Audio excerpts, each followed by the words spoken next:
Back to news. దేశ రాజధాని ఢిల్లీలో కాంగ్రెస్ పార్టీ ఆఫీస్ అడ్రస్ మారినా అసెంబ్లీలో ఆ పార్టీ జాతకం ఏమాత్రం మారలేదు. 1998, 2003, 2008లో వరుసగా 3 సార్లు ఢిల్లీ అసెంబ్లీని ఏలిన కాంగ్రెస్ పార్టీ పరిస్థితి యథాతథంగా ఉందో ఫలితాలే వెల్లడిస్తున్నాయి. వరుసగా మూడోసారి కాంగ్రెస్ పార్టీకి ఢిల్లీ అసెంబ్లీలో చోటు లేకుండా పోయింది. 2015, 2020, 2025 ఎన్నికల్లో కాంగ్రెస్ పార్టీకి వచ్చింది గుండు సున్నా.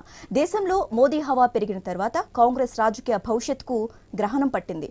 లోక్సభ ఎన్నికల్లో సత్తా చాటలేకపోవటం ఒక కారణమైతే వివిధ రాష్ట్రాల్లో అసెంబ్లీ ఎన్నికల్లోనూ హస్తం పార్టీకి కలిసొచ్చిందేమీ లేదు. పైగా చాలా రాష్ట్రాల్లో కాంగ్రెస్ పార్టీ నుంచి అధికారం బీజేపీ లేదా ప్రాంతీయ పార్టీల చేతుల్లోకి వెళ్లిపోయింది. ప్రస్తుతం మిత్రపక్షాలపై ఆధారపడుతున్న దుస్థితి. గతేడాది లోక్సభ ఎన్నికల్లో ఇండియా కూటమి బ్యానర్పై 99 సీట్లు గెలిచినప్పటికీ అసెంబ్లీ ఎన్నికలకు వచ్చేసరికి కాంగ్రెస్తో ప్రాంతీయ పార్టీలు ఏవీ కలిసి రాలేదు. కలిసి సాగిన 1-2 చోట్ల విజయం వరించింది. కాకపోతే ఆయా రాష్ట్రాల్లో ప్రాంతీయ పార్టీలదే హవా. ప్రస్తుతం దేశంలో తెలంగాణ, కర్ణాటక, హిమాచల్ వంటి ప్రముఖ రాష్ట్రాల్లోనే కాంగ్రెస్ అధికారంలో ఉంది.